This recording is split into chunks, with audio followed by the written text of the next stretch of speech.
There are kids in this world who are different, special.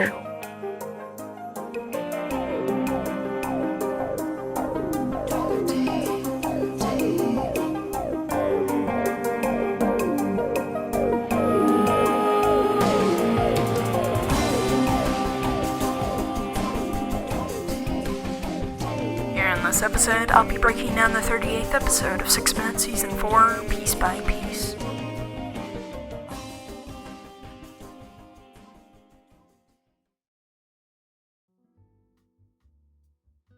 Well, hello, Review Pop listeners, it's Landon Mueller. Now, we are here tonight to talk about episode 38 of 6 Minutes Season 4, called Who Says You Can't Go Out? It answered a long-awaited question, and we heard from Joe Pasternack for the first time. There are so many callbacks to Season 2 of 6 Minutes, and they're done so well. Also, Adam 3 is back. I think he's fun and quirky, and we're sure to see more of him in the coming episodes. On another note, at the time of recording, 6 Minutes Day is just days away. I can't wait to see if there are any announcements, and we're sure to see some great fan art. Also, hopefully when this comes out, you have already completed the 6-step checklist. From there, you can earn smooch-related items. Without further ado, let's get straight into this episode. You will follow Holiday and Birdie Anders without letting them know you are following them. Fun, yes. Right, so I love that we're bringing back Adam 3. I mean, he's great. Having Adam 3 spy on someone as smart as Holiday is very interesting, and something is bound to go wrong. As we'll get to later on in this episode, Adam 3 isn't really at the same cognitive level as Adam. He has his faults, and I'm not so sure that he's bright enough to handle the job. Nonetheless, this will be so funny, and I'm definitely excited. Also, I know it's not included in this clip, but I think it's important to note that Jude thinks he's heading in the direction of Brynleigh. And sure, Holiday and Birdie are trying to find everyone in the past, but Cyrus isn't a wit kid yet, and who knows when he'll be ready to open up portals. It can't be easy for you being here again, and for what it's worth, I think it's pretty brave. It's just a house. I'm worried about Adam in the sense that this house holds so many emotions. You may not be willing to admit that, but it's true. And like I said in last week's episode, I don't want that hatred to overpower him. Think back to when he was at Remy's house. He was actually happy, but now he's holding back his emotions, and that isn't healthy even for a bot. On the other hand, Remy is still committed to Adam. Rather, she shows a lot of compassion for Adam. I'm worried that Adam will keep pushing Remy away, never letting her in on what he's going through, and that might hurt Remy. The way he's feeling is understandable, but what if that turns into anger? What if he starts to avoid Remy? I think these are all questions that should be asked. Come this way. What's that? The floor, it's...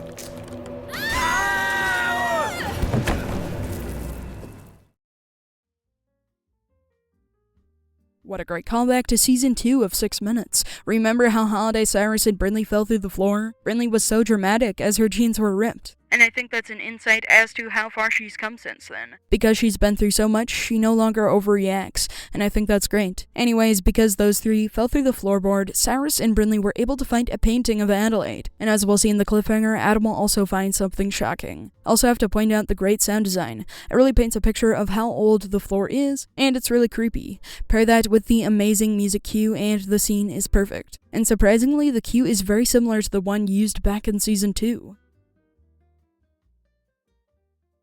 That's who I was smelling. Hello again, Remy. Cybot! And... Hi? yeah, hi.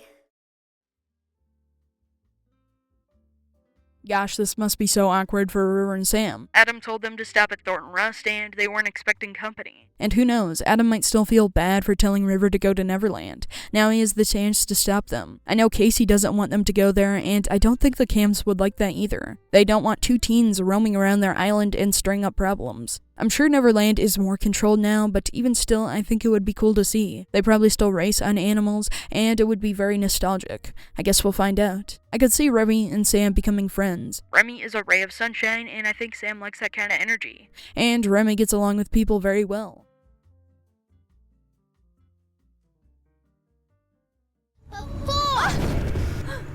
What was that? That was her. Why are you guys looking at me like that? Oh. So little Bryn is turning into a recurring character, and I love that. Every time I hear Anna Trapasso, I'm just blown away because of how well she resembles old Brynleigh. Anyways, this is the first time that James has witnessed this, and just like Cyrus, he was very surprised, and that's understandable. Because Brynleigh is untethered to a certain time period, there is no way to predict when she'll disappear again. And that's concerning, not only for old Brynleigh, but for little Brynleigh. We've discussed that she's scared and confused, and I think with time, those feelings will only grow stronger. Going back to that sound design aspect of the scene, I love how the portal sound comes out of nowhere. We're mid-sentence when it comes to an abrupt stop. I don't think it's the universe separating us, but I do think it's the universe that brings us back together. Really? We all lost our memories, and somehow still found each other. I think it's fate that the Anders are together even in 1990. And I say it's 1990 because in Jude's time it's 2025, so if there's a 35-year difference, then they would be in 1990. Regardless, I love how this hard experience has brought everyone even closer together. They have such a strong bond, and space or time can't change that. So with that being said, it's not sheer coincidence that they found each other. Rather, they all have a timeless connection. I'm starting to think that Katie had no intention of trying to hand Brynleigh over to Dr. Whittier. For starters, she went to James to apologize for lying to Brynleigh, and she seems content with being at the cabin. I think she really trusts James and Brynleigh. They wanted me to go to the hospital to get checked out, but in those days I didn't like being told what to do. Was Dr. A into that? Not at first. Right, so there's that parallel of James and River. Just like River, James was a rebel. He did things his way and he didn't like to be bossed around. Just like River, he was brave. He crashed his motorcycle but still stayed true to himself. Then James went on to talk about Monica and how she was a goody-goody. And I think that's definitely true. And so does Sam. So I think Dave and the team did a great job writing this scene, and they answered a question that many fans have had. I also love to see Brynleigh so interested and exciting to hear from James. She really does care about him. I also love that music cue and how it's bittersweet in a sort of way. It really, just completes the scene. Hello there. What are you doing in my house? Your house. Then you're... Joe Pasternack. Who are you? Daddy. I really see an older Joe Pasternack shining through in this scene, and what he's feeling is understandable. There are random people in his home, a home he's sworn to protect. And I've been waiting a long time to hear from young Joe. I think the actor who voices Ben in Young Ben Franklin Season 2 is so fantastic. He really encompasses Mr. Pasternack in a whole new way. As for the scene itself, we already know that Mr. Pasternack is not fond of trespassers. Mind you, this was before he had Brynleigh. I wonder what Joe will think of Brynleigh. Maybe he'll feel like he already knows her even though he doesn't. There are a lot of questions to be asked, like, how will James clear this all up? Will Joe let them stay at the cabin? I've been trying to figure out how to make my prototypes smarter. Prototypes? Yeah, they're me, but kind of dim. Long story. I'm not sure how to feel about the prototypes. On one hand, they make Adam happy, and that's great. However, we don't know what his end goal with them is. Think back to Season 2. He tried to make a robot army, and I'm not sure if that's what we're seeing.